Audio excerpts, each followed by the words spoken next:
Hey everyone. So the Montreal Canadiens played the Ottawa Senators tonight in Montreal. They were both coming off back-to-back games. It was a disappointing loss. I'm going to tell you all about it, who scored, how they scored. I'm going to give you some details of the game. I'm going to give you my 3 stars of the game. And that's all right here at Talking Habs, where everything is dedicated to the Habs and all things hockey. So if you want more stuff like this, go down there and subscribe and ring the notifications bell. And while you're on your way down there, hit the like button if you like the video. And you can leave any comments about the game, about the 3-star selection that I made in the comment section below. Okay, so Montreal, they lost last night to Columbus. Also very disappointing. It was a 5-2 loss. Montreal just, it was a bit of a stinker. I believe Ottawa was in Detroit, and they beat Detroit 4-3. Ottawa has been on the upswing. I heard a stat in the game. They were the 6th best record in November. I think it was in November. And they always give Montreal a good game. You got Pajot, who's a bit of a Habs killer. Duclair, who always looks good against Montreal. He's a hometown boy. And Anderson was in nets. And Anderson, a lot of times, can give Montreal fits and starts, which was what kind of happened tonight. He was very good. So in the first period, no scoring in the first period. I had predicted a 3-1 win. I figured it was going to be a low-scoring game. I didn't think it was going to be this low-scoring, but it was. Well, it was close. It was 2-1, wrong team. So the Habs right away, Mete gets a high sticking penalty. He drew blood. So it was 4 minutes. Like, that's within. I didn't write down the time, but it was really, really, really early. And so they kill. In the Habs, PK has been their last in the league, so it's not a great PK. So the early PK 4-minute penalty, it gave them confidence that they killed it off both 4 minutes and momentum. And only Anderson's good performance kept the score at 0-0. Montreal had a lot of chances. Anderson was very good. If Montreal can keep this up all game, it should be a low-scoring game and a Montreal win. That's what I said after the first. Shots on goal, 12 for Montreal, 3 for Ottawa. They highly outshot them. Ottawa couldn't get anything going. Their power play looked atrocious. Excuse me.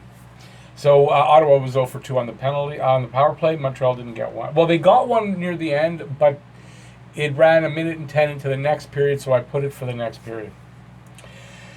Next period goes. It comes up. Montreal is on the power play start. So 44 seconds in now. I'll just say this. I live streamed the first period. I asked everybody for the score and who they thought would score, and I chipped in first with my 3-1 prediction. And I called for Suzuki, and I don't think anybody else did, but I called for Suzuki to get the goal. 44 seconds in on the power play. Petrie fires a shot from the point. I don't know if Anderson saved it or he hit somebody, but the puck is rolling around in the front. There's a bit of a scrum in front of Anderson, and the puck pops back out to Suzuki, who's in the slot on the right side, and open net, and he fires it in, and he gets his power play goal, his 6th goal of the season from Deneau and Petrie. And I, of course, I called the first. So now hopefully I'm going to get the game too at 3-1. So we'll have to see, although I just told you I'm not getting it. And at this point, it's 17-4 in shots for Montreal. So they're totally out shooting them. They are outplaying them. And it's looking good, right? KK also, KK is looking really good tonight. He's making nice passes, so his offense is good. His defense is good. He's playing an overall good game. No, he didn't get on the scoreboard. It doesn't matter. KK is back to playing well. He must have now confidence in that groin. From what I can understand, when you have a groin injury and you're back, it takes a few games till you get confident that you're not still hurt. It looks like today was the game where he got his confidence back. At 9:56, Pajot, we're standing right in front of Price, tips in a Tyler Ennis shot. Tyler, he shoots it from the right half wall, and Pajot tips it in. So it's Pajot, his 13th goal and 10th in November from Ennis and Borowecki. So in that period, it's tied 1-1, by the way. The Sens played a lot better after the goal. Anderson's been good all period and or all game so far because it's the second period, and keeping the Sens in the game at this point.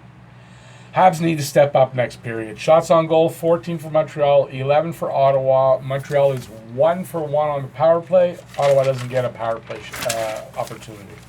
Third period rolls around. There's a lot of play, a lot of good action, no scoring, no penalties. At 9:51, a delay of game penalty to Kulak. He tries to clear the puck around the boards. It goes over, doesn't touch anything, just goes right out of play. That's a delay of penalty. A delay of game penalty. Sen's getting shots and some good saves by Price. Price at this point are keeping the Habs in the game because the Habs have fallen apart here in the third. They can't clear their zone. Can't clear their zone. Their passing has turned to shit. Only Price there to keep them in. Price has kept them in the game at this point. The fact that they got a point out of this game is due to Price again. Nick Suzuki is looking really good, though, on that second line at center. It's a good move. He's handling it well, and he's excelling at this point. So we're going to overtime. Shots on goal for Montreal, 9. Ottawa, 9.